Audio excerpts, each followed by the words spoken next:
राज्याचे माजी उपमुख्यमंत्री अजित पवार यांचं बारामतीत अपघाती निधन झालं। या घटनेला 3 महिने होत नाही तोवर दुसरी घटना पुन्हा बारामतीमध्ये घडली आहे।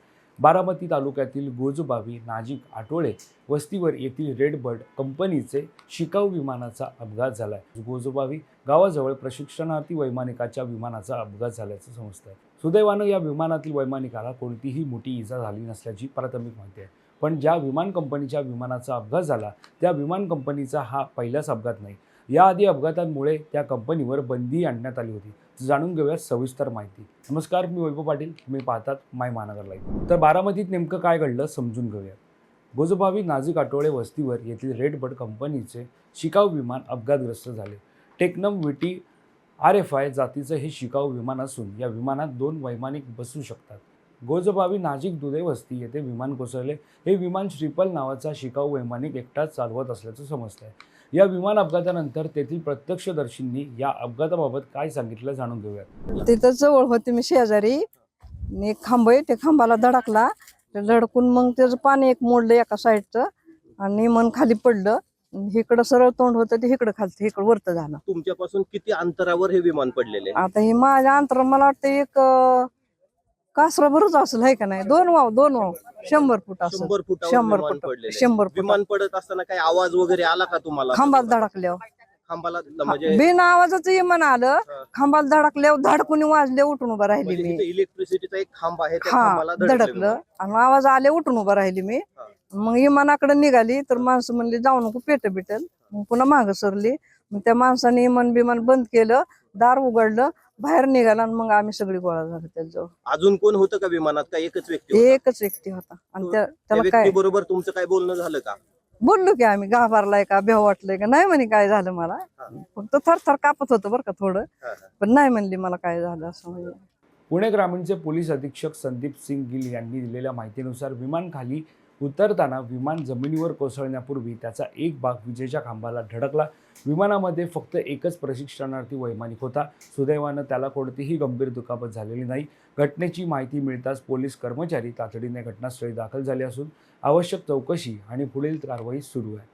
विमान हवेत असताना समस्या निर्माण झाली असूनही प्रशिक्षणार्थी वैमानिकाने शेजारील एका उसाच्या शेतात विमानाचे सुरक्षित लँडिंग केलं। या तातडीच्या लँडिंगमुळे मोठा अपघात टळला आणि जमिनीवर असलेल्या कोणत्याही व्यक्तीला इजा झाली नाही। या घटनेत कोणतीही जीवितहानी किंवा दुखापत झाल्याचे वृत्त नाही। मात्र या प्रसंगानंतर प्रशिक्षणार्थी वैमानिक मानसिक धक्क्यामध्ये असल्याचं समजतंय।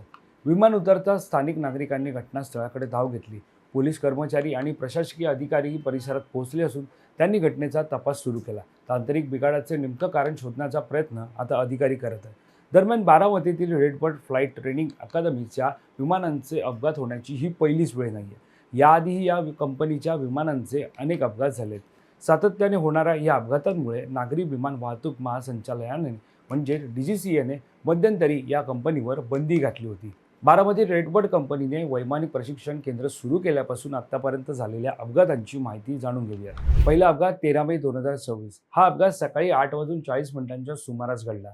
या अपघाताचं ठिकाण बारामती विमानतळाजवळ असलेल्या गोजबावी गावाच्या परिसरात घडला। या विमान अपघाताचा तपशील असा आहे। प्रशिक्षणादरम्यान तांत्रिक बिघाड झाल्याने विमानाचं क्रॅश लँडिंग झालं। जमिनीवर आदळण्यापूर्वी विमान एका विजेच्या खांबाला धडकलं आणि उसाच्या शेतात त्याचं लँडिंग झालं। या विमान अपघातामध्ये फक्त एक शिकाऊ वैमानिक होता जो सुदैवानं सुरक्षित आहे। त्यामुळे कोणत्याही प्रकारची जीवितहानी या विमान अपघातामध्ये झाली नाही। दुसरा अपघात 9 ऑगस्ट 2025। या विमान अपघाताचं ठिकाण होतं बारामती विमानतळ। लँडिंग करत असताना विमानाचे पुढील चाक निखळल्यामुळे विमान धावपट्टी सोडून बाजूच्या गवतात गेलं। सुदैवानं कोणालाही दुखापत झाली नाही, मात्र विमानाचं मोठं नुकसान झालं। विमान अपघात क्रमांक 3 22 ऑक्टोबर 2023। या विमान अपघाताचं ठिकाण होतं बारामती जवळ कटफळ गावाची हद्द। तांत्रिक बिघाडामुळे इंजिन बंद पडल्यामुळे विमानाची शेतात आपत्कालीन लँडिंग करावं लागलं। यामध्ये 2 जण गंभीर जखमी झाले। चौथा अपघात 19 ऑक्टोबर 2023। या अपघाताचं ठिकाण होतं बारामती विमानतळाजवळ। उड्डाण केल्यानंतर काही वेळातच इंजिनमध्ये बिघाड झाला आणि विमान कोसळलं।